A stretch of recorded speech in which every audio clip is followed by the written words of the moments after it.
एकनाथी भागवत अध्याय क्रमांक 5 श्लोक क्रमांक 37 आपण चालू करतोय. राजा परीक्षित आणि शुकमुनींचा संवाद चाललेला आहे का नाही. शुकमुनी सांगतात राजा परीक्षितला, एक दिवस वसुदेवाने नारदांना विचारलं होतं. तर ते नारद आणि वसुदेवाचा चाललेला संवाद, त्यावेळेस नारद मुनी सांगतात वसुदेवाला की राजा परीक्षित आपले हे जनक राजाने नवनारायण जनक राजाकडे गेले होते आणि त्यावेळेस त्या जनक राजाने त्यांना प्रश्न विचारला. आता त्यांचा प्रश्न आणि उत्तराचा संवाद चालू आहे का नाही. जनक राजा प्रश्न विचारतोय आणि जे नवनारायण आहेत त्यांच्या प्रश्नाला उत्तर देतात. तर त्यातला आता करभाजन जे मुनी येतं, त्या करभाजन मुनी आणि जनक राज यांचा संवाद चाललेला आहे. तर कालच्या संवादामध्ये आपण पाहिलं की कलियुगामध्ये म्हणजे जे 4 युग आहेत, ह्या 4 युगामध्ये 4 प्रकार म्हणजे कुठल्या म्हणजे प्रत्येक युगामध्ये कोणती भक्ती, म्हणजे भक्तीचे प्रकार कसा आहे, भक्तीचं स्वरूप काय, त्या राजाचा प्रश्न होता. त्याच्यानुसार आता करभाजन मुनींनी त्यांना उत्तर दिलं. आणि शेवटी कलियुगाचं आपण काल कलियुगाचं पाहिलं. तर कलियुगामध्ये नामसंकीर्तन हे सगळ्यात श्रेष्ठ भक्ती सांगितली. कलियुगामध्ये कुठल्या नामाने नामसंकीर्तन यांनीच काय होईल, जीवाचा उद्धार होईल का नाही. सगळ्यात सोपं साधन तेच आहे, हे आपण पाहिलं.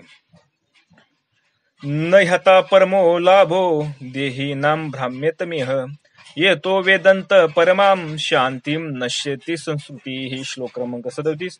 या संसार चक्रात भ्रमण करणाऱ्या जीवांना कलियुगात ईश्वराचे गुणगान करावयास मिळणे याहून खरोखर दुसरा मोठा लाभ नाहीच. कारण त्या संकीर्तनामुळे जीवाला परम शांती मिळते व संसार बंधनाचा नाश होतो. श्लोक क्रमांक 37. श्लोकाचा सरळ अर्थ, जे जन्म मरणांच्या आवर्ती पडले संसारी सदा भ्रमती त्या प्राणिया कलियुगा प्रती कीर्तने गती नृपनाथा. हे राजा, करभाजन मुनी सांगतात आता राजाला, जनक राजाला काय सांगतात बघा. हे राजा, अरे जन्मा मरण्याच्या ह्या भोवऱ्यामध्ये सापडून ह्या संसारामध्ये सतत भ्रमण करीत असणारा जो जीव आहे का नाही, ह्या जीवाला कलियुगात कीर्तनाने सद्गती प्राप्त होते का नाही. आणि सगळ्यात सोपं आहे बघा, कमी कालावधीमध्ये ते पण, कारण आयुष्य कमी आहे म्हणून कमी कालावधीमध्ये त्याला काय होतं, त्याचं सद्गती त्याला मिळते. म्हणून कलियोगी कीर्तनासाठी संसाराचे काढून काटे परम शांती सुख संतुष्टी पडे मिठी परमानंदी. कलियुगात कीर्तनामुळे संसाराचे काटेरी कुंपण नाहीशी होते. बघा, हा संसार कसा आहे, काटेरी कुंपणासारखा आहे. हे तर सुख काही होत नाही. जन्माला यायचं त्याच्यामध्ये गुतायचं आणि काय व्हायचं, सगळे काटे टुचून घ्यायचे का नाही. तसा हा परमशांतीचे सुख आणि संतोष मिळून परमानंदात मनुष्याला मिसळून जातो. कशामध्ये, या संसारामध्ये दुःख पण आहे आणि परमानंद पण आहे.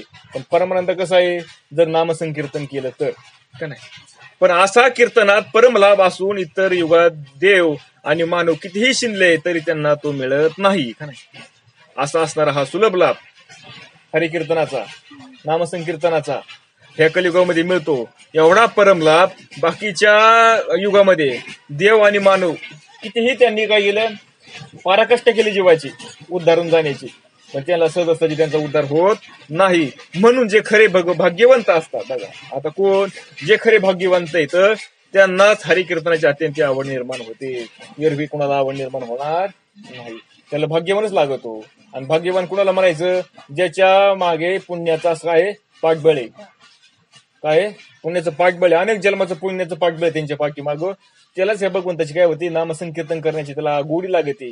अन्यथा लागणार कितीतरी पडलेत असे, किती लोक पडले सांगा बरं. कुणाला माहित नाही भगवंताचं भजन केलं म्हणजे सुख मिळतं, पण कुणाला करू वागतं का नाही. का, पुण्याचा साठा कमी, मागचा पुण्याचं जे पाठबळ आहे ना ते कमी आहे, म्हणून त्याला तसं होतं. आईसा कीर्तनी परमलाभू शिनता सुरनरा दुर्लभू तो कलियुगी झाला सुलभू. या लागे सभाग्या लोभो हरिकीर्तनी कीर्तनास्तव चारी मुक्ती भक्ता पाशे वळंगती. हे न घडे कोणी म्हणते एक स्थिती नृपनाथा. हे राजा, अरे कीर्तनामुळे भक्तापाशी चारही मुक्तीदाशी म्हणून येतात. कुठं ज्या ठिकाणी त्या भगवंताचं कीर्तन चाललंय ना, नामसंकीर्तन, त्या ठिकाणी चारी मुक्ती काय करतात, त्याचे दास्य होऊन तिथे त्याची सेवा करायला. कोणाची? त्या भक्ताची सेवा करायला. कोण येतं? मुक्ती मुक्ती चारी मुक्ती असणाऱ्या काय होतात, त्या दासी होऊन येतात का नाही. आणि हे म्हणणे कोणाला खरे वाटत नाही का, पण ती वस्तुस्थिती म्हणले. कसं आहे तुला सांगतो म्हणले, ऐक, ही वस्तुस्थिती म्हणले आणि तुला सांगतो.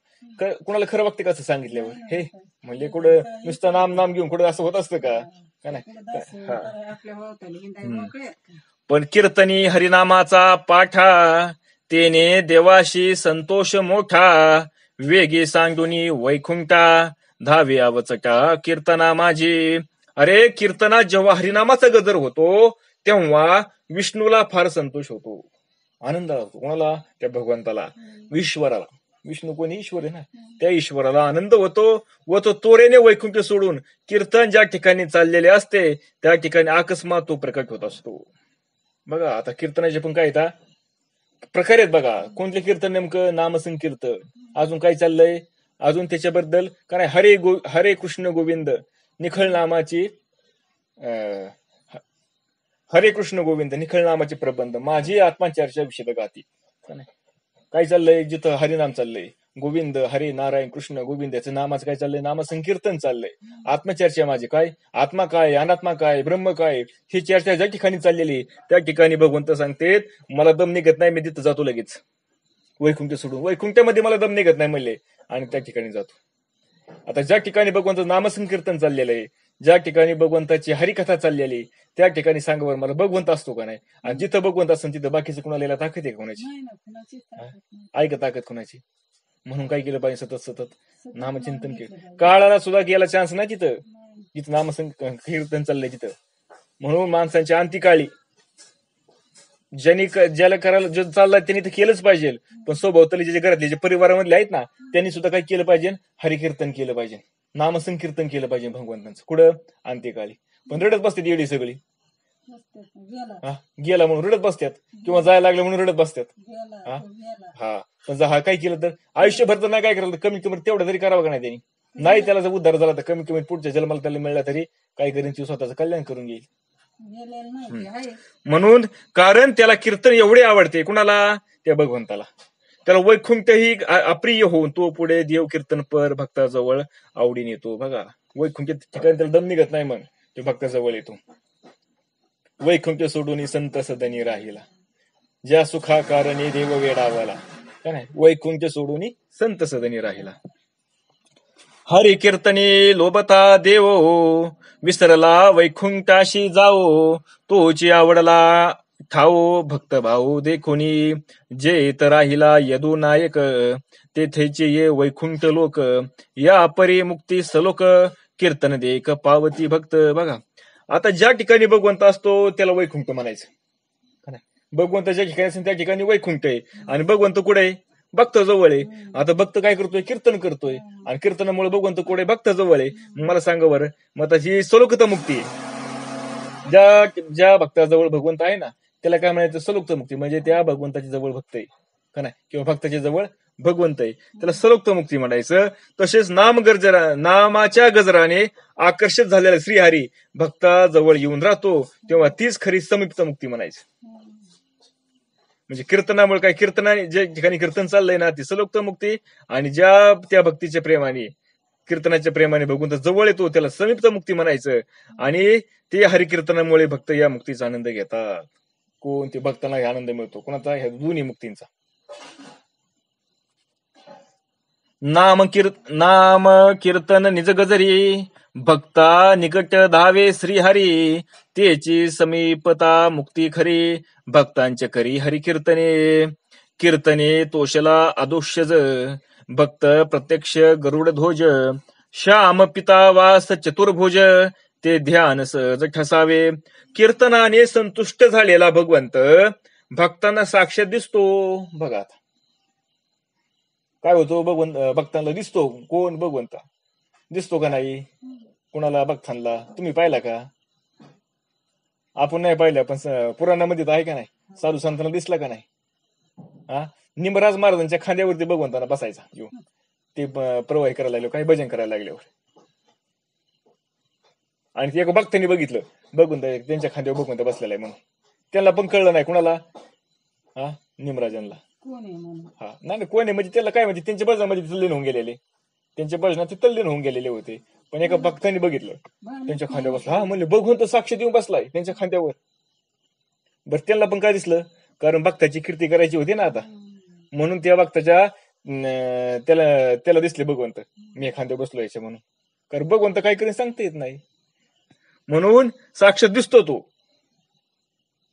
हे हरिकीर्तनाचं सामर्थ्य आहे, नामसंकीर्तनाचंही सामर्थ्य आहे. ईश्वर असणारा जो ब्रह्म आहे ना, तो ईश्वर होऊन काय करतो, भक्ताच्या समोर येतो. हे सामर्थ्य आहे कोणाचं? हरिकीर्तनाचं. म्हणून त्याच्या अंतःकरणात सुंदर सावळा चतुर्भुज पितांबर धारण करणारा अशा भगवंताचे ध्यान सहज ठसते. आणि तसा तो एकदा दिसला की त्यांच्या डोळे दाखवून जरी बसला तरी कोण दिसतो तो का नाही? राजस सुकुमार मदनाचा पुतुळा रवी शिकळा लोपलिया का नाही? कसा दिसतो तो? अंतःकरणामध्ये त्याला पाहतो भगवंत. पिवळा पितांबर कैसा गगनी झळकला गरुडावर बैसूनी माझा कैवारी आला. पाहिला का नाही नामदेवरायांनी आल्याला गरुडावरती बसून? हा, असा भक्तांना तो भगवंत दिसतो. चतुर्भुज रूपाने शंख चक्रा गदा का नाही धारण केलेले असा भक्त त्या भगवंताला पाहत असतो. आणि पाहता पाहता त्यांच्या अंतःकरणामध्ये तो ठसतो. बरं, ह्या डोळ्याने पाहतो का? हे डोळ्याने जर दिसलं, पण हात म्हणजे तो डोळे दाखवून त्याने घेतलेला असते, भजन म्हणजे तल्लीन झालेला असतो आणि अंतःकरणामध्ये तो प्रकट झालेला असतो. आणि एकदा का अंतःकरणात प्रकट झाला तर डोळे जरी वळले तरी कोण दिसतं बाहेर? तो दिसतो. कोण दिसतो? तोच दिसतो. म्हणून भक्तो कीर्तन करी जेने ध्याने ते ध्यान दृढ ठसावे मने तेव्हा देवाची निज चिन्हे भक्ते पावने संपूर्ण. भक्त ज्या ध्यानाने चिंतन करतो, बघा आता भक्त आता कुठल्या प्रकारे ध्यान करतो? म्हणजे ज्या प्रकारच्या ध्यानाने चिंतन करीत असेल ना भक्त, तेच ध्यान त्याच्या मनात दृढ ठसते. म्हणजे कोणतं ध्यान? कसं ध्यान? म्हणजे तो विठोबाचं ध्यान करतो का, रामाचं ध्यान करतो का, कृष्णाचं ध्यान करतो का, दत्ताचं ध्यान करतो का, देवीचं ध्यान करतो का, सद्गुरूचं ध्यान करतो? त्याला जी आवडन ना, कर शेवती आवडी उच्चारावे नाम आणि भेद काम निवारून. त्याला जी आवडन ना त्याप्रमाणे तो काय करतो? तो त्याला जो आवडून ना त्याचं ते ध्यान करत असतो. कोण? भक्त. आणि त्याला जे आवडन तू ज्याचं ध्यान करी ना तसं होऊन तो तिथे येत असतो त्याच्या हृदयामध्ये. कारण असताना सगळा कोणी एकच आहे, पण ह्याला जे आवडतंय ना हे ज्या प्रकारे पाहतोय त्याला अगदी तसा होऊन येत असतो तो भगवंत. म्हणून आणि व देवाची सर्व चिन्हे भक्ताला प्राप्त होतात. एवढंच काय, तर सगळं चिन्ह देवा भक्तालाही प्राप्त होतात भगवंताची. कारण भगवंत तिथं आला म्हणजे श्याम चतुर्भुज पितांबरधारी शंख चक्रादी आयुधे करी हे स्वरूपता भक्ता शिवरी कीर्तन गजरी भाळुनी. श्याम सुंदर चतुर्भुज पितांबरधारी शंख चक्रादी आयुधे हाती धारण करणारा अशा प्रकारची ही स्वरूपता स्वरूपता कीर्तन गजराला बाळून भक्ताला येते. बघा, भक्ताला वरते ही मुक्ती, ही तिसरी मुक्ती.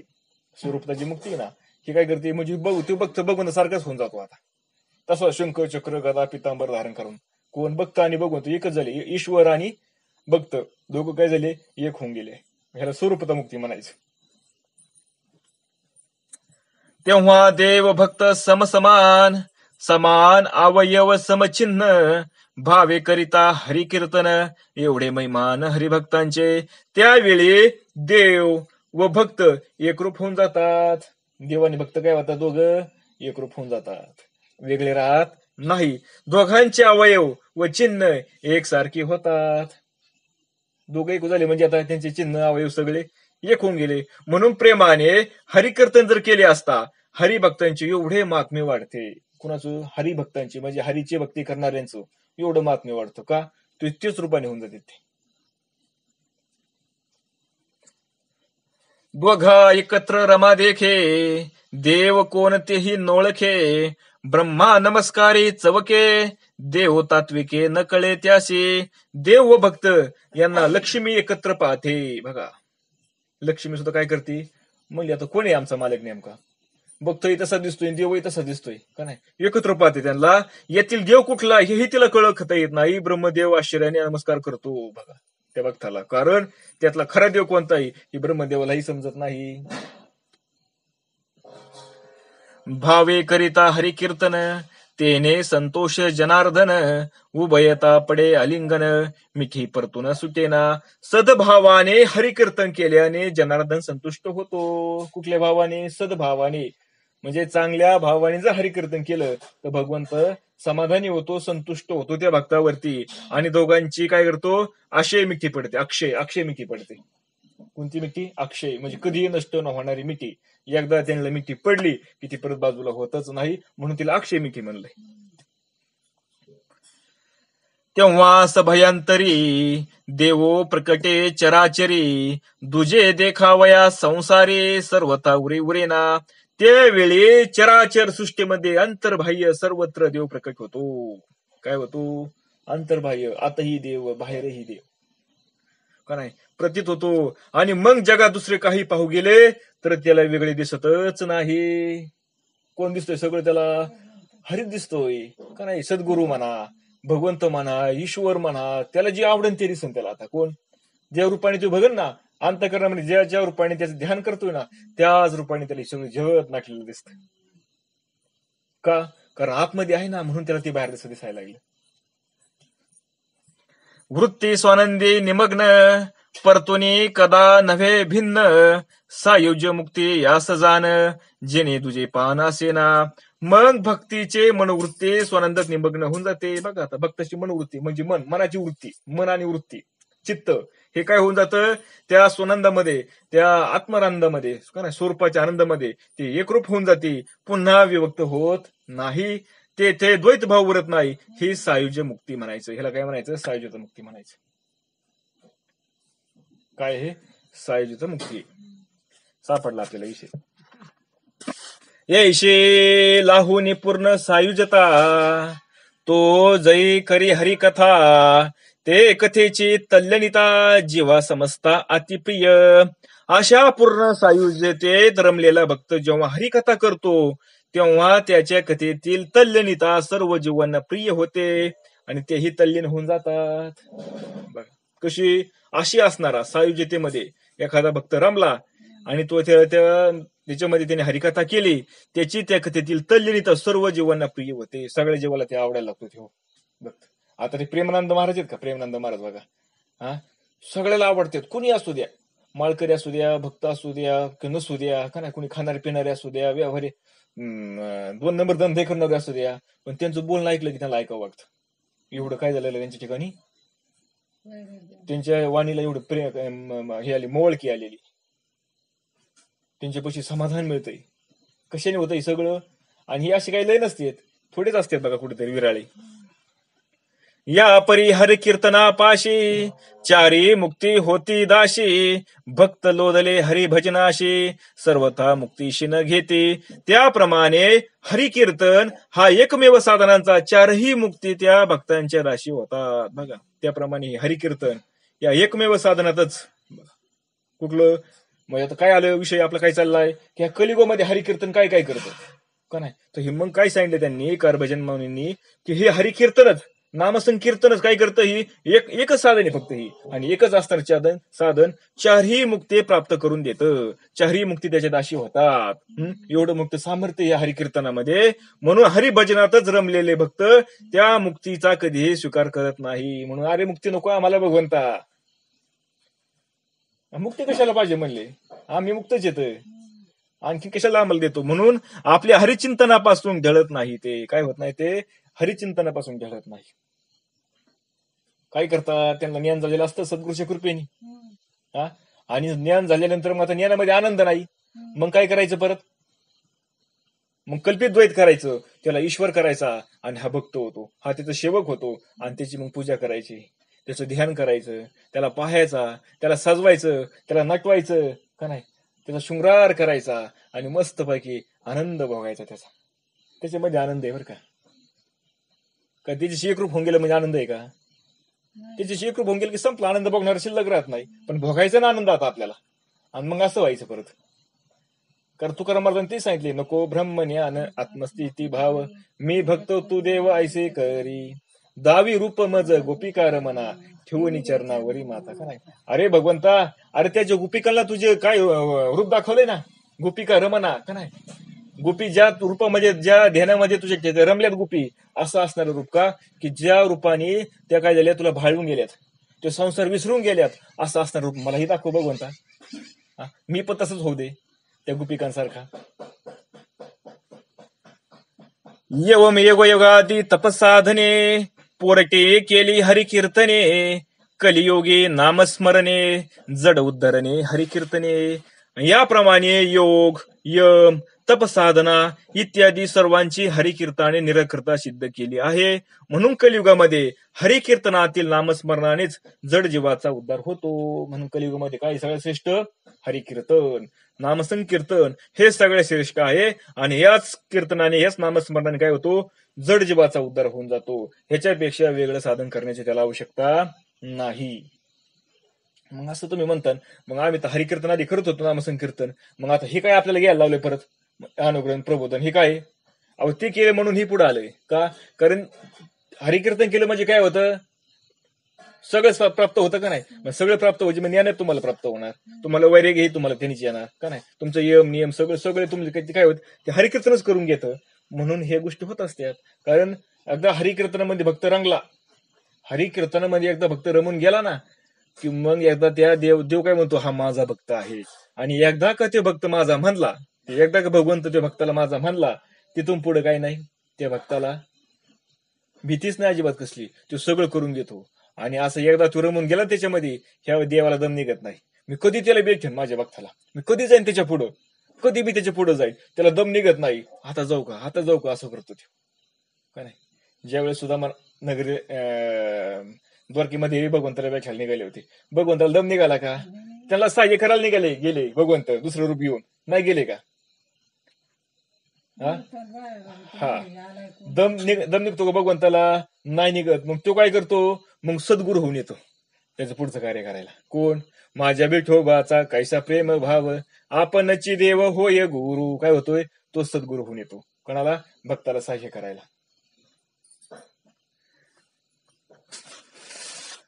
कृतदेशु प्रजाराजनम, कला विच्छन्ति संभवम, कलो खल्लो भविष्यंती, नारायण परायण. हा श्लोक क्रमांक 38. हे राजा, कृतयोग, त्रेतायोग, द्वापरयोग या जन्मलेले लोक आपल्याला पुढे कलियुगात जन्म मिळावा अशी इच्छा करतात. कारण खरोखर कलियुगात ते नारायण परायण होतील याची त्यांना खात्री असते. म्हणून बघा काय होतंय श्लोक क्रमांक 38.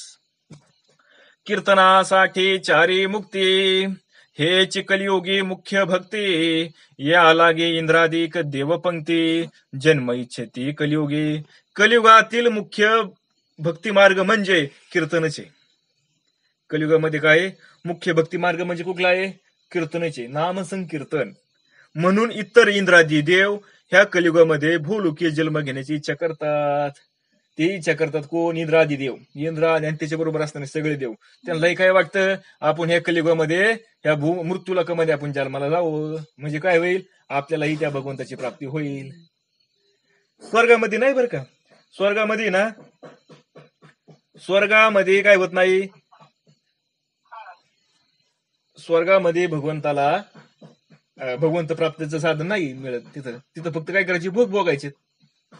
परंतु हे मृत्यूलोकामध्ये आल्यावर मात्र, आणि ह्या कलियुगात आणि त्याचं जर भाग्य असेल तर कलियुगामध्ये जन्माला आला तर मग मात्र त्याचं काय होतंय? कल्याणच होतंय. म्हणून स्वर्ग नव्हे भोगस्थान, हे विषयांचे बंदस्थान, कलियोगी सौभाग्य जन, जन्मुनी कीर्तन हरीचे करते. म्हणून स्वर्ग हे नुसते भोगाचे स्थान आहे. ज्याला भोग भोगायचेत ना त्यांनी स्वर्गात जावा. हा, मग भरपूर भोग येतं. जशी मृत्यूलोकामध्ये भोग येत ना, हेच भोग भोगायला कुठं स्वर्गामध्ये. पण इथं कर्म करावं लागत आणि स्वर्गात कर्म नाही, फक्त भोग भोगायचे. कुठपर्यंत भोगायचे? जोपर्यंत पुण्याचं काय आपल्याकडे बळ आहे, हा पुण्याचा साठ आहे तोपर्यंत भोग भोगायचे. आणि एकदा संपलं की चाललं. जसं आपल्या ह्या मृत्यूलोकामध्ये बँकेमध्ये पैसा आहे तोपर्यंत आयुष करतोय तो, आणि एकदा बँकेतला पैसा संपला, घरातला पैसा संपला, मग लागला भीक मागायला का नाही? तसं स्वर्गामधलं पुण्याचं ही संपलं, काय साठ्या संपला की निघाला खाली लगेच. मग तिथं गडीभर थांबता येत नाही. म्हणून स्वर्गामध्ये फक्त काय भोगच भोगाचं साधन आहे, ते स्थान आहे. म्हणजे खरेच जर पाहिलं तर विषयांचे बंधन पडण्याचे साधन आहे. काय ते लोकांना फक्त पुण्य केलं स्वर्गात गेलं म्हणजे कल्याण होते, पण कल्याण नाही, ते विषयाचं बंधन आणखीन वाढतं, त्यांनी दृढ होते बंधन का नाही? म्हणून ज्ञानोबा सांगतात ना, म्हणले पुण्य करून म्हणले काय, पुण्य करून म्हणले स्वर्गामध्ये गेला, हा, आणि पण स्वर्गामध्ये जरी गेला म्हणले तरी ते नरकासारखेच आहे म्हणले. पण जे मला प्राप्त होतात ना म्हणले ते शुद्ध पुण्य आहे म्हणले, ते शुद्ध पुण्याने मला प्राप्त होतात. म्हणून कोणतं पुण्य झालं पाहिजे आपल्याकडनं, शुद्ध पुण्य झालं पाहिजे, शुद्ध पुण्य. आणि शुद्ध पुण्य कशाने होतं, निरपेक्ष सेवा केल्याने होते. भगवंतांची सेवा करायची, भक्ती करायची, पण कसं निरपेक्ष. म्हणून जे हरिकीर्तन करता यावे म्हणून कलियुगामध्ये जन्म घेतात ते खरोखर भाग्यवान होत. आता आपण किती भाग्यवान आहे सांगा बरं. पण आपण भाग्यवान आहेत हे आपल्याला माहितीये का? हा, नाही माहिती. का माहिती नाही? आपण पण जन्माला आलोय आणि विषयाच्याच नादी लागलोय. माझं घरन, माझी जमीन, माझा जुमलान, माझी संपत्ती का नाही, माझी बायकन, माझी मुलं, आणि गुतला बंधनामध्येच. एवढं सोन्यासारखं आपलं भाग्य ह्या कलियुगामध्ये जन्माला आलोय आपण, आणि फक्त हरिकीर्तनाने नामसंकीर्तन केलं म्हणजे आपला उद्धार होतोय. एवढं सोपं असून देव इच्छितात काय, ह्या कलियुगामध्ये आम्हाला जन्म मिळाला मृत्यू लोकांमध्ये म्हणून. त्यांना मिळत नाही आणि आपल्याला मिळालाय, मनुष्याचा मिळालाय. आपल्याला बुद्धी आहे हरी नामसंकीर्तन करावे म्हणून. साधू संतांनी बरं तेवढंच नाही, आपल्याला त्याची आपल्याला आठवण नाही. आपण काय केलेलं आहे ह्या संसारामध्ये, ह्या भावचक्रामध्ये आपण विसरून गेलो नेमकं काय करायचे ते. म्हणून साधू तोच असणार परमात्मा साधू संतांच्या रूपाने आलाय आणि परत सांगितलं अरे नामसंकीर्तन कर माझं, म्हणजे काय होईल, तुला सुख प्राप्त होईल. पण तरी करतोय का आपण? नाही करीत. म्हणजे किती अभागी म्हणावं लागेल आपण.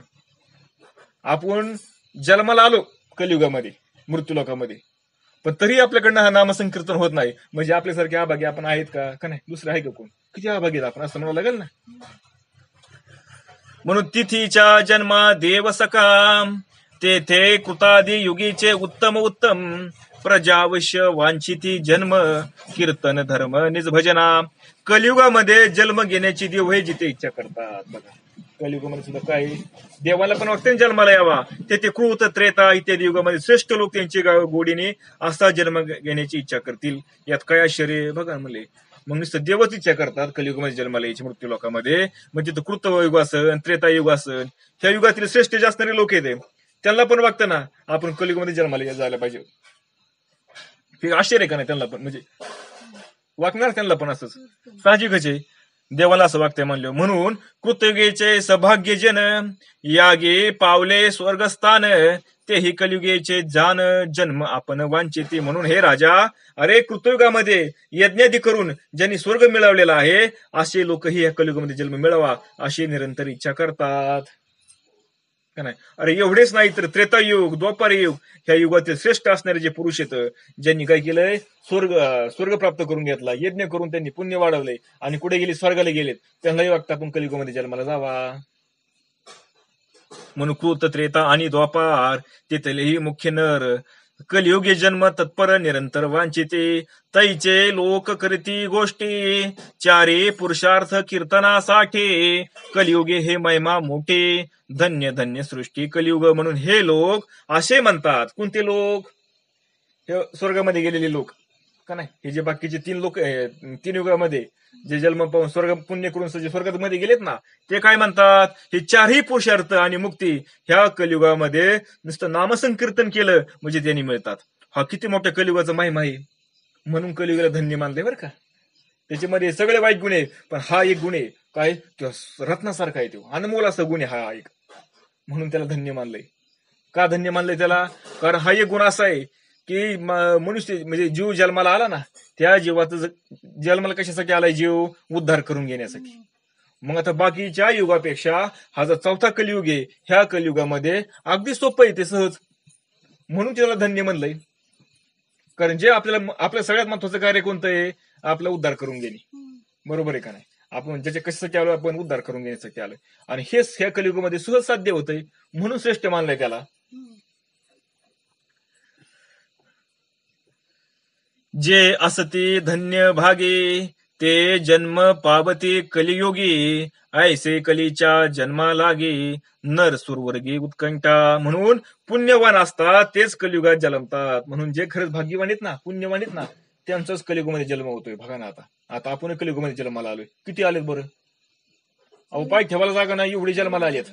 किती लोकसंख्या आहे कलियुगामध्ये वाढलेली, भरपूर. म्हणजे सगळे भाग्यवान आहेत जन्माला आलेली कलियुगामध्ये. पण असा जन्म मिळण्यासाठी मनुष्यच नव्हे तर देव, नाग इत्यादी ठिकाणची उत्कंठ असते बघा या कलियुगामध्ये.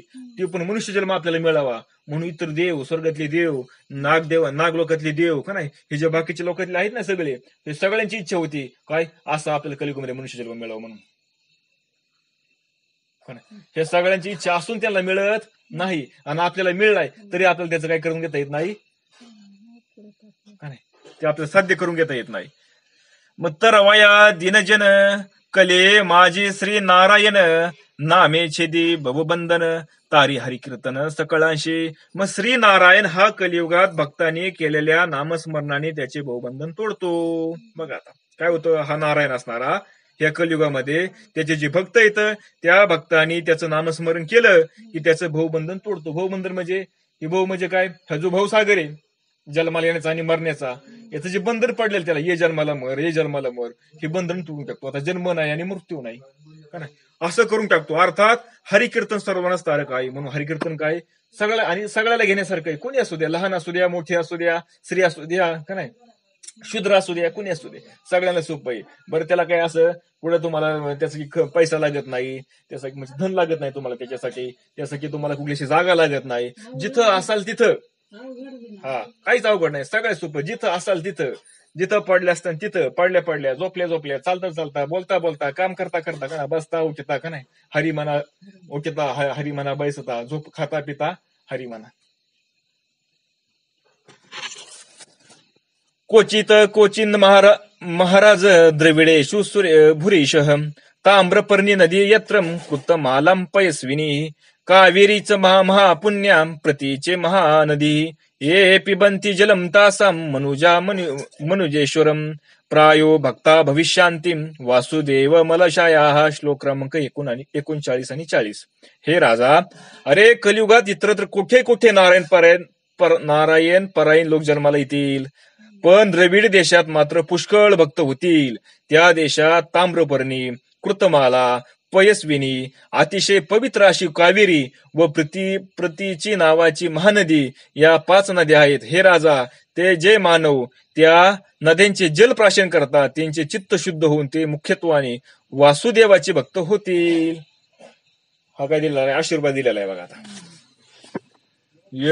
विशेष द्रविड देशाचे ठाई, अतिशय भक्ती वाढेल पाही. तेनेही तीर्थ विशेष भुई, ते ठाई अति उत्कट. अहो मुनी राजाला सांगतात बघा, भविष्य कथन करतात. जे करभाजन मुनी आहेत ना, ते जनक राजाला सांगतात भविष्यामध्ये म्हणले, म्हणजे पुढे भविष्यामध्ये कलियुगामध्ये काय म्हणले, द्रविड देशामध्ये भक्ती अतिशय वाढेल. द्रविड देश म्हणजे आपलं भारत बरं का.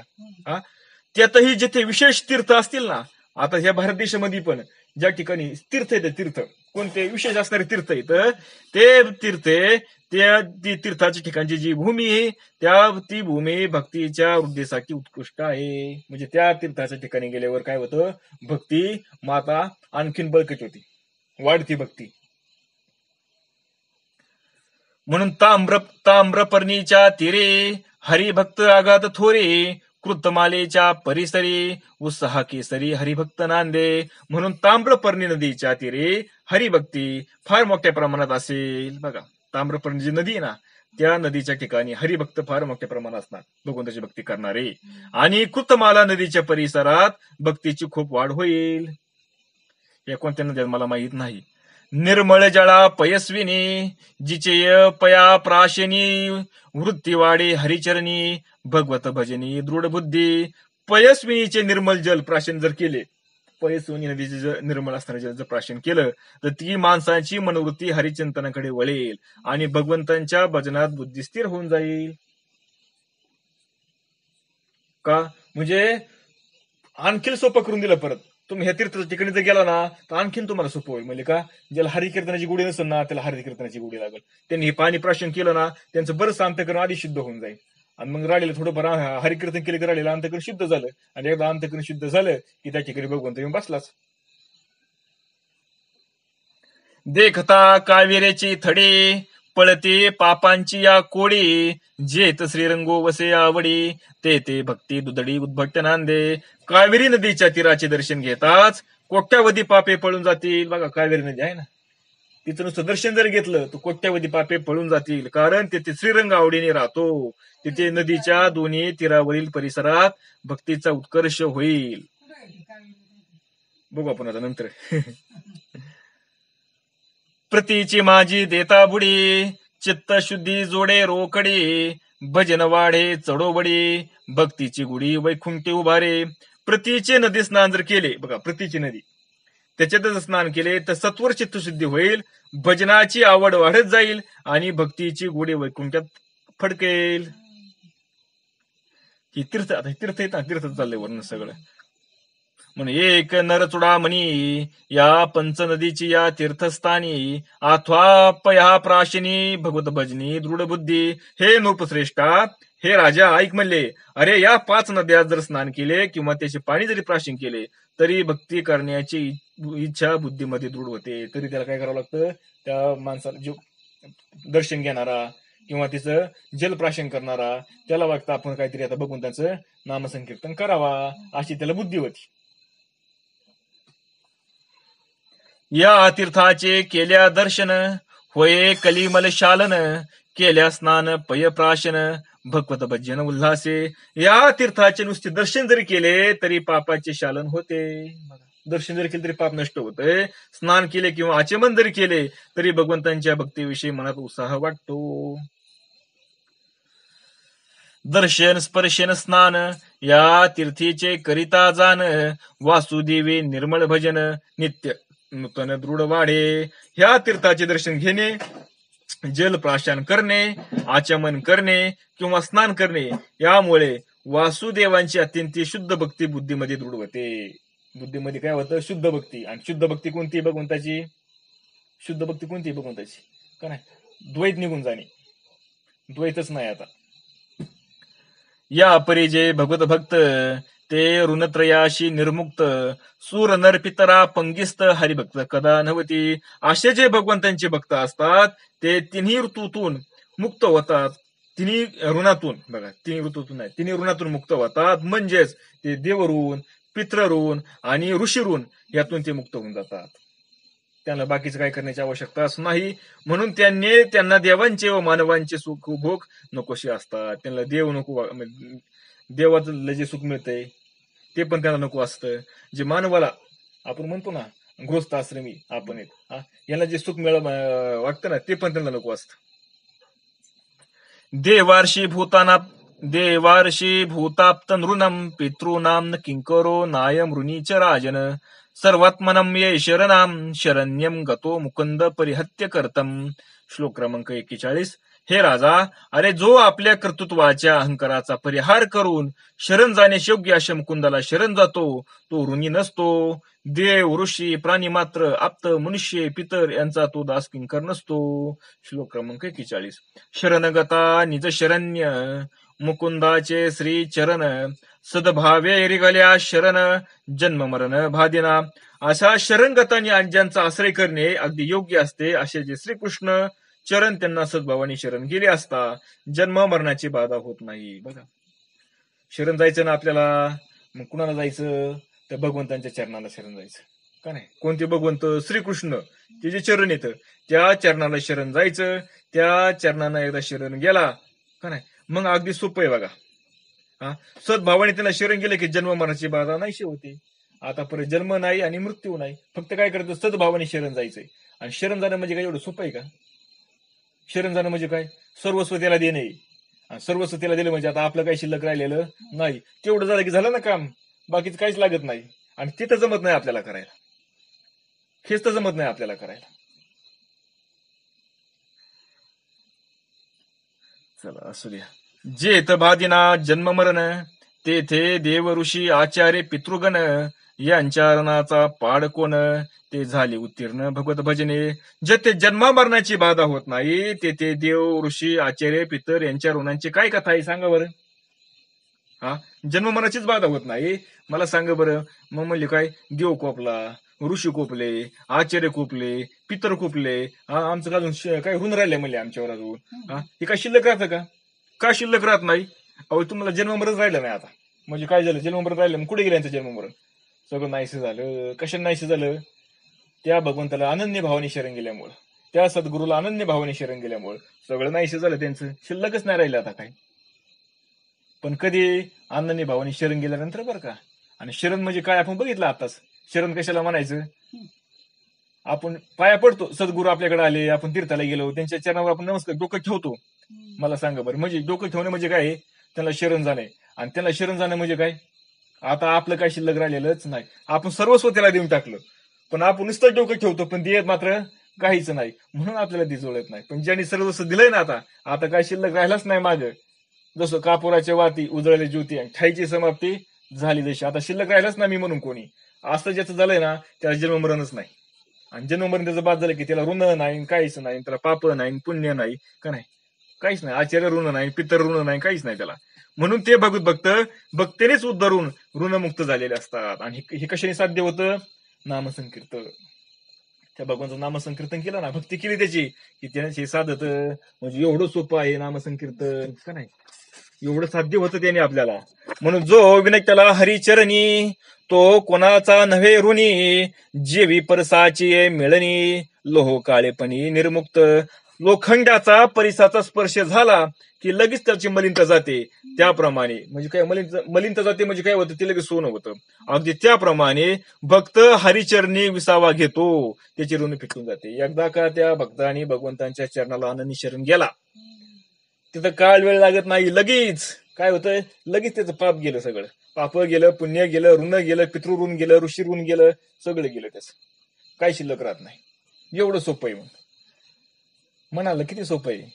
पण शरण जायचं म्हणल्यावर बरं नुसतं म्हणतो आपण, हा आम्ही गेलो ना शरण, म्हणले का आम्ही सद्गुरू केले, म्हणले काय त्याला अनन्य भावाने शरण गेलो, म्हणले त्यांचे डोकं ठेवलं, म्हणजे त्यांच्या चरणावरती. आता परत काय, परत कशाला माघारी आला, शरण जावं कुणासारखं, का नाही, कुणासारखं शरण जावं बरं, माणिक सारखं, माणिक आडबंगनाथ. त्याला शरण, त्यांनी सांगितलं ना, जे मन करून ना ते ऐकायचं नाही, मनाचं ऐकायचं नाही अजिबात. गेला ना शरण ठेवून नाही ऐक, हा म्हणला, त्याला कळलं ना बरं का, त्या अज्ञानामध्ये त्यांनी काय गेलं, हा ठीक आहे मला ऐकतो, मला तुमचं तुम्ही सांगितलेलं ना ते पाळतो म्हणले. आणि मग त्यांना नंतर मग कळलं, कधी उभं राहिल्यावर, अरे म्हणतो मध्ये घरी चल, मग घरी जायचं नाही, गुतला का नाही, ह्याला म्हणायचं शरण जाऊन, शिल्लक राहिला का काय म्हणून तो, असं आहे. कुठं चाललं होतं काय नाही, गेलं विसरून मी आता.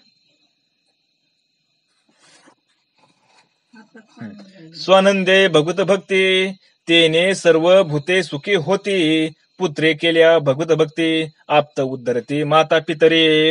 अहो भक्तीने प्राणी मात्र सुखी होतात, यात काय नवले म्हणले, मुलांनी भक्ती केली तर त्यांची आप्त माता पितर उद्धारून जातात म्हणले. बघा, हा नुसतं भक्तीने प्राणी मात्र उद्धरून सुखी होतात म्हणले, हेच नाही म्हणले, मुलांनी जर भक्ती केली ना तर आईबापांचा उद्धार होतोय म्हणले. आईबापांनी नका काय करेना, पण मुलांनी भक्ती केली ना झाला उद्धार त्यांचा. म्हणून काय अख्ख्या कुळाचा उद्धार होतो हरीच्या नामाने, हरिकीर्तनाने अख्ख्या कुळाचा उद्धार होतो. त्याला प्रमाणे बघा काहीतरी, पण मला आठवत नाही. सकळ देवांचा नियंता, अति उल्हासे त्या ते भजता, देवऋणाची वार्ता, भगवत भक्ता भादिना, भक्ताला देवाचे ऋण शिल्लक राहत नाही. देवाचं ऋण राहत नाही भक्तावर, कारण सर्व देवांचा नियमक जो ईश्वर, त्याची तो भक्ती करत असतो. सर्व देवांचा, का नाही, सगळ्या देवांचा देव असणारा, त्याची तो भक्ती करत असतो, म्हणून त्याला काही शिल्लक राहत नाही. आपण पण पाय धरावा, पण कुणाची धरावा, असा श्रेष्ठ असणारा, सगळ्यात मोठा असणार, का नाही, त्याचे पाय धरावा आपण. ज्याशी अनन्य भगवत भजन, ते कदा नव्हते कर्माधीन, कर्म ज्याचे आज्ञाधीन, ते हरीशी शरण जाऊ झाला. जे भगवंतांची अनन्य भक्ती करतात ते कर्माने कधी बद्ध होत नाहीत. बघा, जो भक्ती करतो ना त्याला कर्म कधी बांधत नाही. म्हणजे काही कर्म केलं म्हणजे माझ्या पाप झालं म्हणजे, बरं कोणाकडून पाप होत नाही का, खाता पिता उठता बसता सगळ्याकडून पाप होते, पुण्यापेक्षा पापच जास्त होते. पण त्याला पुण्य नाही आणि पाप होत नाही. का होत नाही, तू हरिभक्ती करतोय. हरिभक्ती करणाऱ्याला बरं का, भक्ती नुसतं करतो म्हणणाऱ्याला नाही. आम्ही भक्ती देवाची नुसतं गळ्यात माळ घातली म्हणजे भक्त होत नाही, भक्ती करणाऱ्याला. आणि भक्ती कोणाला म्हणायचं, भक्त ज्याने अनन्य भावाने शरण गेला त्याला म्हणायचं भक्त. हा त्याचं सांगतोय मी, नाही तर इकडे गैरसमज होईल. गळ्यात माळ घातली केळा लावला म्हणजे आम्ही झालो भक्त, मग आता आम्ही पाप पण केलं आणि पुण्य केलं तरी आम्हाला काहीच नाही, असं नको व्हायला, का नाही, गुतून बसन जे आमतो आणखीन. म्हणून उलट कर्मच त्याचा अधीन राहते. मग तो नव्हे कर्माचा सेवक, नव्हे देवाचा पाईक, नव्हे प्राकृताचा रंक, अनन्य भाविक हरिभक्त म्हणून अनन्य हरिभक्त कर्माला बाधत नसतो. जे अनन्य भक्त असतो ना, जो हरिभक्त अनन्य असणार, अनन्य म्हणजे आपण मग कशी बघितलं आपण, अनन्य कुणाला म्हणायचं, त्याच्याशिवाय काहीच नाही आता, त्याच्याशिवाय काहीच नाही आता, असा जो आहे ना, तो कधी कर्माला बांधला जात नाही. म्हणजे कर्माचं फळ त्याला मिळत नाही, कर्माला बांधलं जात नाही. म्हणजे कर्म करायचं संपलं का त्याचं, कर्म करतो ते पण त्याला फळ मिळत नाही म्हणून, आणि फळ मिळत नाही म्हणून ते मुक्त आहे का नाही. म्हणून देवांचा नोकर नसतो तो. कोण तो देवांचा कधी नोकर नसतो. म्हणजे कोणते देव, स्वर्गातले देव, त्यांचा कधी नोकर नसतो तो, त्याला ते पण काही करू शकत नाही. म्हणून सामान्य माणसांचाही तो दास नसतो. बघा, सामान्य माणसं त्याचे दास, म्हणजे त्याचाही तो दास होऊ शकत नाही. अरे राजा, शासकीय अधिकारी, समाजातील प्रतिष्ठान व्यक्ती यांचे त्याच्यावर प्रभुत्व उरत नाही, त्याच्या कोणाचा जोर चालत नाही. आपले होतं सगळे जोर करतात आणि आपण बघतो म्हणून घेतोय, कसं काय शक्य काय. म्हणून जो हरीचा शरणगत, तो कोणाचा नव्हे अंकित, कर्मा कर्मी तो अलिप्त, नित्यमुक्त ऋणत्रयाशी. अरे थोडक्यात म्हणजे हरीला शरण गेलेला मनुष्य कोणाचा अंकित राहत नाही. थोडक्यात काय सांगायचं अरे म्हणले, अरे राजा, जो हरीला शरण जातो ना अनन्य भावाने, तो कोणाच्या अंकित म्हणजे कोणाच्या बंधनामध्ये तो राहत नाही. कारण कर्म किंवा कर्म यांची त्याला बाधा होत नाही का नाही. आणि देव ऋषी पितर या पितिकांचे ऋण त्याच्यावर राहत नाही. म्हणून तो कसा झाला आता, मोकळा झाला. वासुदेव सूर्य सर्वभूती हे दृढ ठसावे प्रतिती, या लागी अलिप्त कर्मगती, सकळ ऋण निर्मुक्ती भगवत भक्ता. पण ह्याला कारण काय आहे सगळं असं व्हायला, याला कारण एकच आहे की सगळ्या भूतामध्ये कोण आहे, वासुदेवच नकलेला आहे. कोण आहे सगळा, वासुदेव. म्हणून हे ज्ञान ज्याच्या मनात पक्के ठसलेले असते ना, असा अर्थात विहित असे कोणतेही कर्म त्याला लागू पडत नाही. कोणाला, ही जग नव्हे कोणी, हा अवघा जनार्दनी. हे ज्याला कळलंय ना, हे त्याचं चाललंय, म्हणजे हे ज्ञानाचं लक्षण आहे. कोण आहे, पण हा एवढं ज्ञान त्याला कशाने झालंय, भगवंतांचं हरीचे नामसंकीर्तन करून झालंय. काय करून झालंय, नामसंकीर्तन करून झाले. मग आता नामसंकीर्तन करता करता पुढे पुढे काय काय झालं, कोण बेकलं, काय झालं, हा नुसता की म्हणायचं ते सुरुवातीला नामसंकीर्तनापासून चालू केलं. आणि नामसंकीर्तन चालू केल्यापासून भगवंत ईश्वर त्याला काय झाला, त्याच्या अधीन झाला, त्याच्यावर प्रसन्न झाला, त्यांनी त्याच्यावरती कृपा केली आणि सद्गुरू होऊन आला. थोडक्यात सांगतो तुम्हाला, कोण होऊन आलाय, सद्गुरू होऊन आलाय.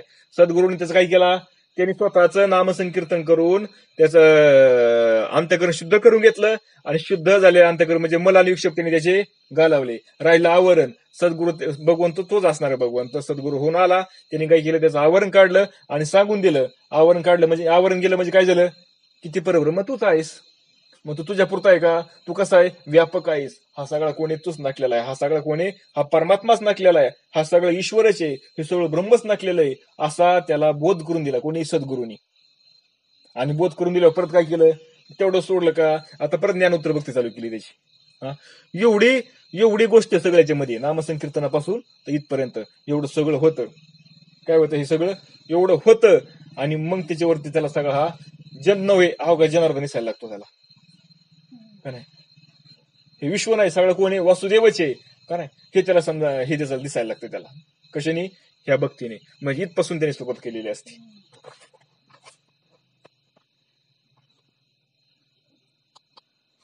स्वपादमूलम भजतां प्रियस्य त्याक्तान भावस्य हरिपरेशः विकर्म यच्चोपतितं कथां चिद दोनोतीं सर्व हृदय सन्निविष्टाः.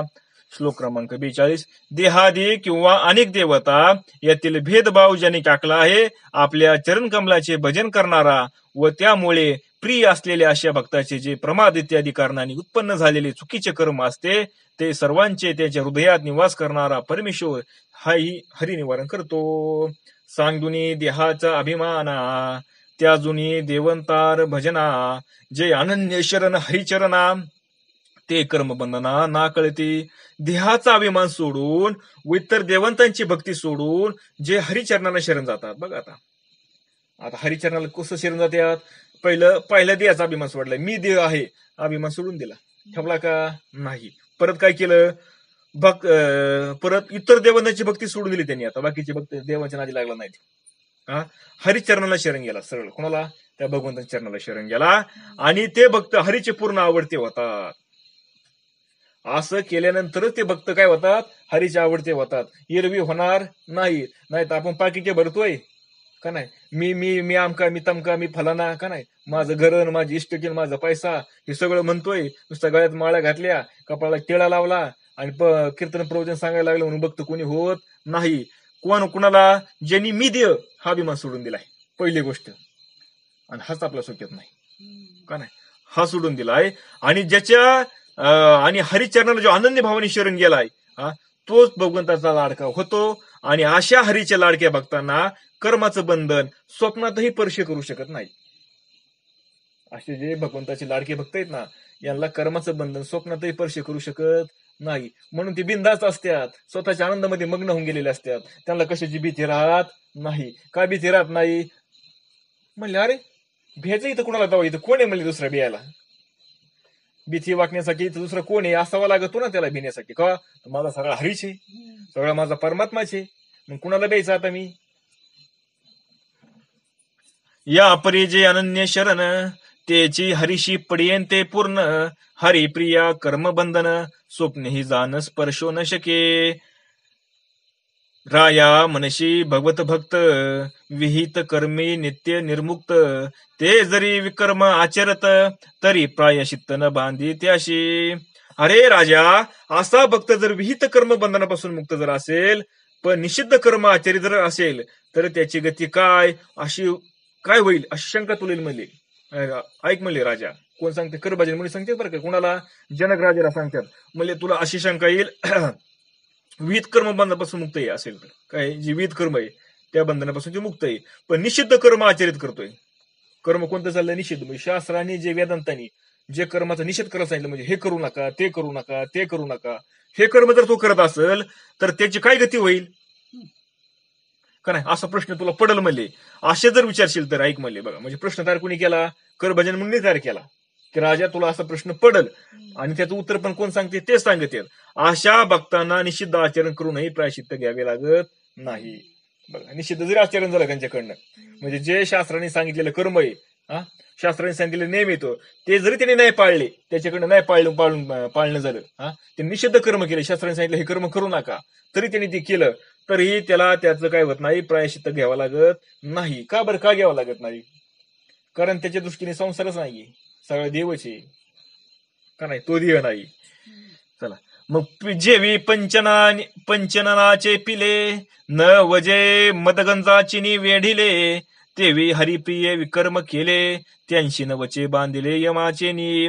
अरे ज्याप्रमाणे सिंहाचा छावा उन्मत हत्तीकडूनही वेढला जात नाही, सिंहाचा छावा उन्मत हत्तीकडूनही वेढला जात नाही, त्याप्रमाणे हरिभक्ताने निषिद्ध कर्म जरी केले त्याच्याकडनं झाले बरं का, करत नाही तो घरी, कारण तो भक्तीमध्ये इथं गोंधळ होईल. नाही तर मग एखादा म्हणजे नाही आता आम्ही हरिभक्त लागलो निषिद्ध कर्म करायला, ते ब्रह्म राक्षस होईल.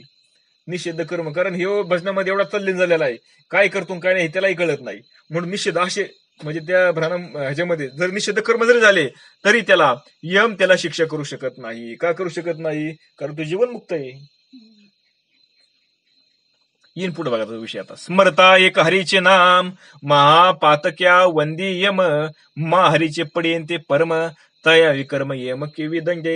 अरे नुसता हरीचे स्मरण जरी केले अशा महापापी माणसाला यम वंदन करतो. बघा, महापापी जरी असला ना, महापापी जरी असला पण तो हरीचं काय करतोय, स्मरण करतोय, तर यम त्याला वंदन करतोय, त्याला हात स्पर्श करत नाही अजिबात. आजा मिळ पापराशी तोही गेला वैकुंठाशी. का, त्याने हरीचं नाम घेतलं होतं शेवटला, म्हणून एवढं पाप करून सुद्धा तो कुठे गेला, वैकुंठाला गेला. मग आपण एखादा म्हणेल हे आमच्याकडनं लय पाप झाले ना, मग आम्हाला कुठं व्हायचं असतं का, आम्ही लय आमच्याकडून पाप घडले, किती पाप होऊ द्या म्हणले का नाही, बाबा सांगायचे किती पाप होऊ द्या म्हणले. वाल्या क्वाळीत कधी पाप नसून झालं, पण एक हरिनाम जर गसलं ना कोटी कोटी पर्वतासारखं पाप जळून राख होत्यात का नाही. म्हणून मग जे हरीचे अत्यंत प्रिय भक्त असतात त्यांना चुकीच्या कर्मासाठी यमदंड कसा कधी सांगा बरं. जर नुसता हरिस्मरण जर केलं तर यम त्याला वंदन करतोय किती पापी असला तरी, पण चुकीचं आणि जो भगवंताचा लाडका आहे जो आवडताय त्याच्याकडनं चुकीचं जरी पाप झालं तरी यम त्याला दंगे करेल का, नाही करणार, ताकद नाही त्याच्या पुढे जायची. म्हणून आशंका, याच्यावर आशंका येते बरं का. वेदाज्ञा विष्णूची परम, वेदे लिहिले धर्माधर्म, भक्त आचरता विकर्म, के वेदाज्ञान बांधी त्याशी. अरे म्हणल्याची शंका अशी येते बरं का. आता एकनाथ बाबांनी शंका काढली काय, म्हणजे वेद विष्णूच्या आज्ञेचे धर्माचे नियम सांगतात. वेदाने काय सांगितलंय? वेद म्हणजे विष्णूची आज्ञा आहे, त्या भगवंताची आज्ञा आहे का नाही. आणि त्यांनी धर्माचे नियम सांगितलेले आहेत. वेदांतांनी काय केलंय? धर्माचे नियम लावून दिलेत. मग भक्त जर निषिद्ध आचरण करेल तर वेदाज्ञा त्याला कशी बाधत नाही? कारण वेदांतांनी सांगितलंय ना, वेदांनी काय सांगितलंय? जर तुम्ही निषेध कर्म केले तर तुम्हाला काय लगेच नरक प्राप्ती आहे. भक्तांनी जर ते घडले तर मग त्याला का नाही बरं? त्याला का सुटका आहे त्याच्यामधून? अशी शंका येऊ शकते. तर बघा, जे वीरायाचा सेवक आप्त, जो द्वारपाळा नव्हे अंकित, ते रायाचा पडियंता सूत, त्यांच्या पंगीस्त तो केवी होय. त्याला उत्तर असे, राजाचा प्रिय सेवकही जर द्वारपालाच्या आज्ञेत नसतो, बघा राजाचा प्रिय असणार सेवक आहे कोणाचा? राजाचा. पण कसं आहे, द्वारपालाची कधी मध्ये आज्ञेमध्ये जर नसतो तो राजाचा आवडता मुलगा त्याच्या अंकित कसा होईल? सांगा बरं. मग त्याला काय सांगायचंय? त्याला उत्तर, राजाचं जे प्रिय असणारा सेवक द्वारपालांच्या आज्ञेत नाही, म्हणजे द्वारपाल जे सांगते तशी तो आज्ञा पाळत नाही का? तो राजाचा आवडताय म्हणून. आणि राजाचा आवडता जर मुलगा असेल तो त्याचा अंकित कसा होईल? द्वारपालांच्या होईल का? नाही होणार. म्हणून तसंच म्हणले हे, हरिनामाचे ज्याशी स्मरण, वेद त्याचे वंदी चरण, माझो हरीचा पडियंता पूर्ण, त्याशी वेद विधान कदा न बांधी. पुन्हा नामस्मरण करणाऱ्या भक्ताच्या बाबतीतही वेदाज्ञा चालत नाही. बघा पुन्हा सांगतो म्हणले, नामस्मरण करणारा जो भक्त आहे ना, त्या भक्ताच्या बाबतीत वेदाची आज्ञा चालत नाही. वेदाचं तिथं काही चालत नाही. त्याच्यासाठी वेदाचे नियमच नाहीत. कुणासाठी? भक्ताला सांगतो बरं का मी, भक्ताचं. आपण भक्त नाही अजून. भक्त व्हायचं म्हणजे फार एवढं सोपं नाही. त्याला आनंदी भावाने शरण जावं लागतं. आणि आपल्याला अजून ती जमाना, आपण प्रयत्न करतोय शरण जाण्याचा आनंदी भावाने, पण आपल्याला अजून ते जुळाना. ज्यावेळेस आपण आनंदी भावाने त्याला शरण जाऊ ना, त्यावेळेस आपण आपलं काही शिल्लक राहणार नाही. अशा भक्तांसाठी चाललंय. त्याला वेदाची आज्ञा नाही, वेदाचे नियम त्याच्यासाठी नाही. आणि तो पूर्णपणे हरीचा लाडका भक्त असतो, त्यामुळे त्याला वेदांचे बंध कसे होणार? तो राजा आहे, भगवंत कोण आहे? मुख्य असणारा राजा आहे, त्याच्या हातात बाप आहे सगळ्यांचा. मग कुठं नियम शिथिल करायचे, कुठं काय करायचे त्याला? मला सांगा, उदाहरण द्यायचं पुराणातलं. तुकाराम महाराजांच्या अभंगगाथा पाण्यामध्ये बुडावली. बर, आता मला सांगा, प्रकृतीच्या नियमानुसार पाण्यामध्ये कागद पडला की तो बुडला येऊन जातो, बरोबर आहे का नाही? त्याच्यावर लिहिलेलं बरं, ते तेव्हा काय असं काय छापेल होतं का? तेव्हा पेनने लिहिलेलं होतं, शाईने लिहिलेलं होतं. पेन पण नव्हता, शाईने लिहिलेलं होतं का नाही? भूर म्हणायचे त्याला. आणि मला सांगा, आता ती टाक पाण्यात पडल्याबरोबर काय होत होतं? तिला शाई धुवून जायला पाहिजे होती का नाही? कागद जरी राहिला पण शाई धुवून जायला पाहिजे होती का नाही? पण जसे ना तसे परत ग्रंथ गायले, अभंग गाथा वर आला, परत वर आणून दिला. मग आता पाण्याचा गुणधर्म आहे, त्याला नष्ट करायचं का नाही? त्या कागदाला विरघळायचं, ती शाई विरघळून लावायची, हा पाण्याचा गुणधर्म आहे. पण तिथं काय त्यांनी गुणधर्म दाखवला का? नाही दाखवला. का नाही दाखवला? अहो, ती मालक आहे, ती बाप आहे, त्याच्या मनावर आहे. त्यांनी सांगितलं अजिबात तुझं गुण काढून घे तिथं, अजिबात त्या ग्रंथाला काय झालं नाही पाहिजे. नाही केलं काय? तसंच हे पण आहे, तसंच हे. तू मालक आहे ना, तू बाप आहे सगळ्याचा. कुठं काय करायचं त्याच्या हातामध्ये. भक्तापासून विकर्म स्थिती, कदा न घडेगा कल्पांती, आवचके घडल्या दैवगती, त्या कर्मा निर्मुक्ती अच्युत स्मरणे. तसे म्हटले तर भक्त म्हटला की तो निषिद्ध आचरण करीतच नाही. बघा तसं जर पाहिलं ना, म्हणजे भक्त आहे ना, निषिद्ध आचरण करणार नाही अजिबात. का? अहो, त्याच्या मुख त्याला कधी खोटे बोललं म्हणलं एखादा ना, तर खोटे बोलू शकत नाही. त्याला म्हणलं नाही एखाद्याला पिढा दे, त्याला पिढा देऊ शकत नाही. का? अहो, तू भक्त आहे. आणि भक्ताचं अंतकरण कसं असतं? एकदम मऊ असतं का नाही? कसं असतं? मृदू असतं, एकदम मृदू. बरोबर आहे का नाही? तुला दुसऱ्याला इजा झाली तरी याला सण होत नाही, याला वाईट वाटतं. तिकडे आयु करतोय, त्याला किती बिचारायला लागलं का नाही? दुसऱ्याला थोडंसं कापलं तरी पण. मग तू काय असं निषिद्ध कर्म करेल का? भक्त करणारच नाही. पण चुकून घडलं त्याच्या नादामध्ये, काय झालं? त्या भजनाच्या नादामध्ये, त्या धुंदीमध्ये त्याच्या, आणि चुकून घडलं तर, चुकून दैवगणित घडलं तर ती अच्युत स्मरणाने मुक्त होऊन जातो. काही त्याला त्रास होत नाही. म्हणून एखादा लगेच बळजबरीने जाईल करायला, हे म्हणले आता आपल्याला काहीच नाही, आता कसंही वागा. हा काय फक्त जाम गुतन, परत चुकणारच नाही लवकर. बांधून शक्य कर्मा कर्म, ऐसा कोण भागवत धर्म, ते भक्तीचे निजवर्म, उत्तम उत्तम अवधारी. कर्म आणि अकर्म हे बांधू शकत नाही त्याला. बघा, कर्मही बांधत नाही, अकर्मही बांधत नाही. असा भागवत धर्म कोणता म्हणून विचारशील? असं कोणता भागवत धर्म आहे असं विचारशील राजा तू? ऐक तर, हे नृपश्रेष्ठ म्हणून, हे राजा, श्रेष्ठ असणारे राजा, त्या भक्तीचे उत्तम लक्षण मी तुला सांगतो. बघा अशी कोणती भक्ती आहे, त्या भक्तीचं उत्तम असणारं लक्षण मी तुला सांगतो भक्तीचं. ऐक म्हणले, त्या अजूनी देहाभिमान ओढी, सर्वाभूती हरिभक्ती गाडी, तो कर्मा अकर्मे पाय रगडे, मुक्त पाय झाडे निज केशी. अरे देहाचा अभिमान नाही त्याला अजिबात, काही नाही त्याला अजिबात देहाचा अभिमान राहिला नाही. सगळ्या भूतमात्रामध्ये दृढ वास्तुदेव भाव आहे असा त्याचा काय भाव आहे. भाव काय आहे, सगळं कोणी हा वास्तुदेवच आहे असा त्याचा दृढ भाव आहे. हा भक्त कोणी हा सगळा विठ्ठलच आहे. विठ्ठल जळी स्थळी भरला, रिता ठाऊ नाही उरला, आज मी या दृष्टीने पाहिला, विठ्ठलची विठ्ठलची विठ्ठलची, कोणी सगळा सगळा विठ्ठलची असा त्याचा दृढ भाव आहे. मग असा भक्त कर्म आकर्माला चिरडून टाकतो काय, सहज टाकतो तू, कारण त्याच्या दृष्टीने काय नाही, इथं दुसरं भगवंत सोडून दुसरं काही नाहीच आहे. मग आता काय शिल्लक, त्याला कोणतं कर्म बांधून सांगा बरं. त्याने काय केलं म्हणजे त्याचं पाप होईल आणि काय केलं म्हणजे त्याचं पुण्य होईल, काहीच होत नाही. म्हणून मुक्ती आपल्या केसाने त्याचे पाय पुसते. बघा मुक्ती आता काय करते, त्याचे पाय पुसते आपल्या केसाने, त्याची शिवेला जाते मुक्ती. एवढं सोपं आहे परमार्थ ना, एवढा सोपा आहे. पण सद्गुरूंनी समजून घेतला तर बरं का, नाहीतर मग गुतला जॅम. तो ज्याकडे कृपा दृष्टी पाहे, त्याचे निर्दळे भवभये, तो जेत म्हणे ते तर आहे, लवलाय भक्ती हरीची. असा भक्त ज्याच्याकडे कृपेने पाहतो ना, असा असणारा भगवंताचा भक्त.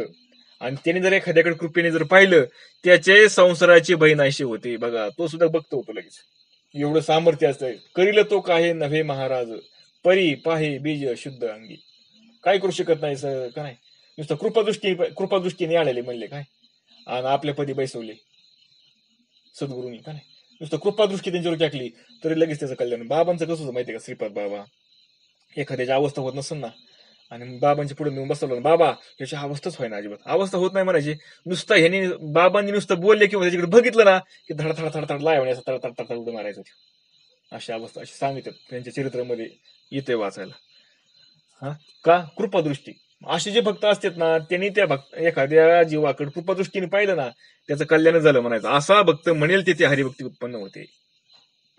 मग मला सांगा तुम्ही, ज्ञानेश्वर महाराज असतील, तुकाराम महाराज असतील का नाही, आपले बाबा असतील, आपले दादा असतील, रामदास बाबा असतील, अहो हिने अख्खं काय केलंय, सगळं महाराष्ट्र पिंजून काढलाय. आपल्याच्याने होतंय का, आपल्यामध्ये तेवढं सामर्थ्य नाही, त्यांच्यामध्ये तेवढं सामर्थ्य होतं का, तेवढी ती भक्तीमध्ये पूर्णपणे एकरूप झालेले होते. त्याचिनी अनुग्रह करी, देव प्रकटे दिनाचे अंतरी, त्याच्या कर्माचे बोहरी सोयी श्री हरी करू लागे. त्याचा अनुग्रह होताच देव दिनजनांच्या हृदयात प्रकट होतो. बघा एकदा का अशा साधूचा, अशा भक्ताचा एखाद्या दिनावरती अनुग्रह झाला, त्याच्या मनात आलं ह्याचं कल्याण, ह्या जीवाचं कल्याण करायचं, त्याच्या हृदयामध्ये लगेच देव प्रकट होतो आणि ते सगळं संसार विसरून जातो आणि परमार्थ करायला लागतो. आपण सांगा बरं, किती दिवसापासून परमार्थ करतोय, आपले चित्तातला संसार निघालाय अजून? मग काय सद्गुरूने आपल्यावरती कृपा केली नाही? कृपा केली, आपण त्या कृपेला आपण लायक व्हायनात.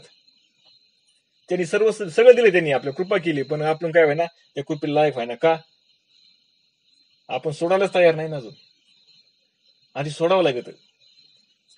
मग स्वतः त्याच्या कर्माचे भस्म करून लागतो तो. बघा साधू म्हणून जेवी प्रकटल्या दिनमनी, अंधार जाय पळवणी, राम प्रकटल्या हृदय भवनी, कर्मा कर्मधुनी सहजची. सूर्य उदय होता तसा अंधार पळून जातो. का सांगावं लागतं, अंधार म्हणतो थांब रे सूर्य, थांब थांब जरा, गडीभर येऊ नको असं म्हणतो का, म्हणतो का आता मी जातच नाही अजिबात, ये तुला यायची तू वर, असं होतं का? जसा जसा ते वर ना तसा तसा अंधार काढता पाहिजे.